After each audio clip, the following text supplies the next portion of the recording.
Hello दोस्तों। Part one में आपने देखा कैसे जंगल की भूख गांव की दहलीज तक आ पहुंची, लेकिन असली डर अब शुरू होने वाला था। अब तेंदुआ सिर्फ निशान नहीं छोड़ रहा था, अब वह देखे जा रहा था। सुबह के धुंधलक में एक किसान ने खेत की मेड़ पर उसे चलते देखा। धीमी चाल थी, झुका हुआ शरीर था, जैसे हर कदम सोच समझ कर रखा जा रहा था। ये कोई आम तेंदुआ नहीं था, ये वो शिकारी था जिसके पास खोने को कुछ नहीं था।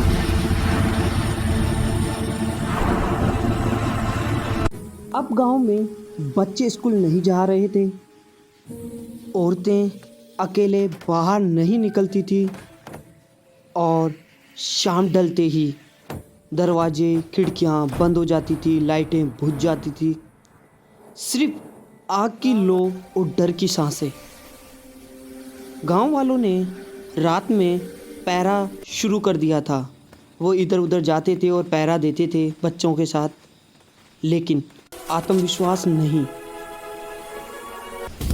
करीब 1:40 पे झाड़ियों के हिलने की आवाज़, एक कुत्ता जोर जोर से भौंक रहा था, फिर अचानक खामोश हो जाता था, फिर कुत्ता भौंकता था, फिर खामोश हो जाता था। टॉर्च जलती थी, उसी रोशनी में दो चमकती आंखें और तेंदुआ। वो जो चमक रही आंखें थी वो तेंदुए की। लोगों ने कहा और कुछ सेकंड के लिए गांव के अंदर वह हमें देख रहा था।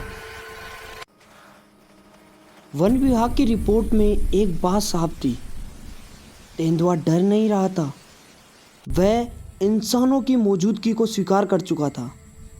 ये वे पल होता है जब जंगली जानवर सीमा भूलने लगते हैं, और यही बात सबसे ज़्यादा डरावनी थी। हालात बिगड़ते हुए लग रहे थे।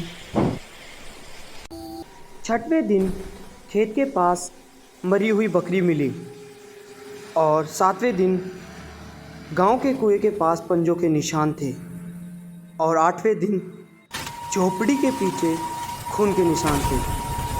अब सवाल सिर्फ कब का था और कौन।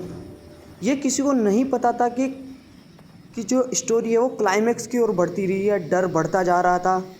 लेकिन एक बुजुर्ग ने कहा, तेंदुआ भूखा नहीं है, वह सीख रहा है या फिर सिखा रहा है। कहाँ लोग सोते हैं, क्या एक्टिविटी कर रहे हैं, तो वो लोगों की नज़रों को रिकॉर्ड कर रहा है।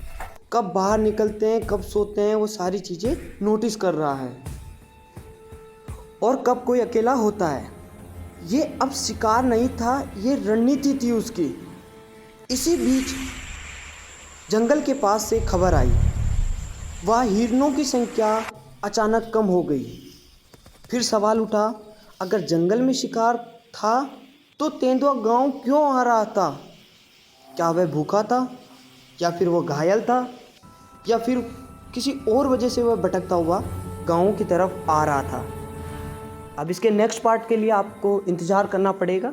अगर कहानी पसंद आए तो please like share subscribe my channel, and thanks for watching. Thank you so much. कहानी पसंद आए तो प्लीज़ चैनल को सब्सक्राइब कर लीजिए, और वीडियो पसंद आए तो please like share subscribe my channel. Thanks for watching. Thank you so much.